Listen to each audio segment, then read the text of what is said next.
तुर्की और शाम में ज़लज़ले से अमवात की मजमूई तादाद 24,000 से बढ़ गई है और पाकिस्तानी टीम भी वहाँ पर मौजूद है जो कि रेस्क्यू ऑपरेशन में शरीक है। इस वक्त तुर्की में इमदादी सरगर्मियों में हिस्सा लेने वाली पाकिस्तानी 1122 टीम के सरबराह डॉक्टर रिजवान साहब ने हमें ज्वाइन किया है, उनसे ज़रा जानते हैं। वाल डॉक्टर साहब अस्सलाम वालेकुम, कहिएगा कि पाकिस्तानी इमदादी सरगर्मियों की अभी तक क्या अपडेट्स हैं तुर्की से?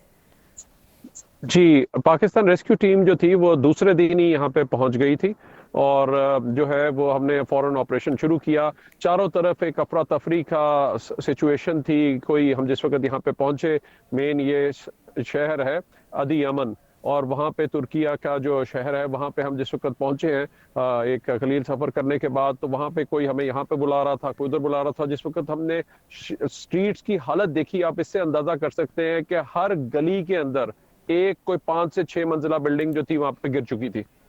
तो कोई कहता था मेरा यहाँ पे है दफन यहाँ पे। तो हम एक पहली इंटरनेशनल टीम थी जो कि वहां पे पहुंचे शुरू में, और हमने जाके फिर ऑपरेशन जिस वक्त शुरू किया, हमने तकरीबन अब तक 59 बिल्डिंग्स को सर्वे किया। उसमें लाइफ लोकेटर लगा कर हमने देखा कि वहां पे अगर कोई जिंदा लोग हैं तो हम उनको जो है वो निकाल सके।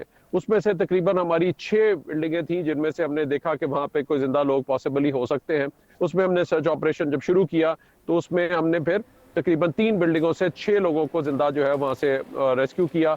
और एक तो फैमिली थी, उसमें से जो था एक उनका 13 साल का बच्चा था, दूसरा 16 साल का, एक उनकी 23 साल की बहन थी और एक जो लड़का था 16 साल का, वो उसको हमने 82 आवर्स के बाद को 80 घंटे के बाद जो है उनको हमने वहां से निकाला।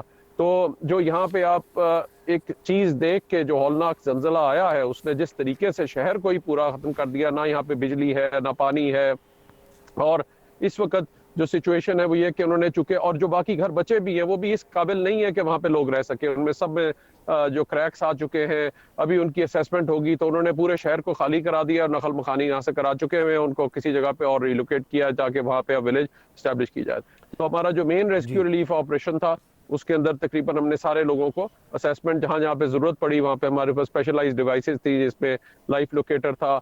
और चूंकि ये अक़वाम मुत्तहिदा से सर्टिफाइड और trend international search and rescue team है बाकायदा, तो उसमें वो उन चीज को और उन आलात को रास करते हुए जिसमें कटिंग ब्रीचिंग के सारा सामान, तो हमने ये काफी घंटों की एक ऑपरेशन के बाद इन लोगों को भी जिंदा निकाला। और अभी भी जहाँ पे भी कोई जिस वक्त वो साथ साथ क्लियर कर रहे हैं डेब्री, तो कहीं पे भी जरूरत पड़ती है कि यहाँ पे कोई शुबा है कि कोई लोग अंदर होंगे, तो वो लोग, हमारी 51 मेंबर टीम है जो कि वहाँ पे जाके फिर उन लोगों को वहाँ पे हम निकालते भी हैं उनको और हेल्प भी कर रहे हैं ताकि अगर कोई जिंदा लोग है तो उनको निकाला जा सके। जी अच्छा, रिजवान साहब ये कहेगा, अब ये तबाही के मनाजिर तो आपने खुद आप देख रहे हैं वहाँ पर, तो क्या कितने दिन लग सकते हैं इसमें? कितनी बड़ी ये तबाही है और कितने अफराद इसमें जान की बाजी हार चुके हैं और मजीद कितने दबे हो सकते हैं? कोई आपने भी अंदाजा लगाया इससे मुताल्लिक?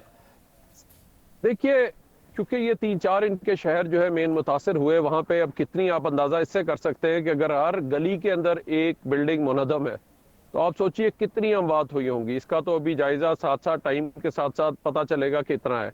हमारी इस वक्त तो कोशिश शुरू में होता है search and rescue, urban search and rescue operation के अंदर ये होता है कि जो लोग भी बेचारे कोई मलबे तले कोई छोटे छोटी जगहों में कहीं पे फंसे हुए हैं उनको हम जिंदा निकाल सके, और वो बड़ा मुश्किल होता है। वहां पे कटिंग करनी है, वहां पे निकालना है। वो दूसरा फेज है जब आपने, अब वो पहला फेज हो जाता है उसमें मैक्सिमम लोग आपको पहले 48 घंटे में फिर 72 घंटे में मिलते हैं जिंदा।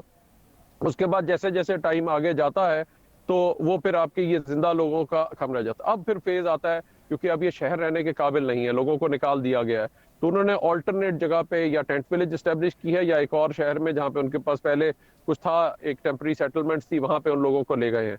अब पूरा ये शहर को असेस करेंगे और उसके बाद वापस लेकर। सो अभी अगला फेज है जहाँ पे रिहेबिलिटेशन है इन लोगों की, और उसके बाद फिर रिकंस्ट्रक्शन का अमल है जो कि अब शुरू हो जाएगा। और मीनवाइल उन फैमिलीज जो बेचारे जिनका सारा कारोबार खत्म हो गया, यहाँ पे अब गलियों में जाइए, दुकानें अभी अब बां पड़ी हैं, सारे स्टोर बंद हो गए, सबको तकरीबन उन शहर से निकाल दिया गया है। और शायद ही कोई ऐसी फैमिली होगी जिसका कोई यहाँ पे जिसका किसी की डेथ ना हुई हो।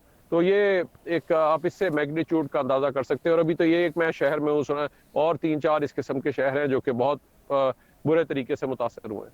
जी अच्छा, ये भी कहिएगा रिजवान साहब, अभी हम ये मनाजिर भी दिखा रहे थे, वैसे तो जो भी मुतासरीन है उनकी इमदाद जो भी करेगा वो थैंकफुल होंगे, लेकिन ख़ास तौर पे पाकिस्तानी टीम को जब उन्होंने देखा लोगों को निकाल रही थी मलबे से, तो लोगों ने बड़ा वालेहाना उनसे मोहब्बत का इजहार किया। पाकिस्तान और तुर्की की ये दोस्ती का भी एक अक्कास है, तो इससे मुताल्लिक भी थोड़ा सा बताइए।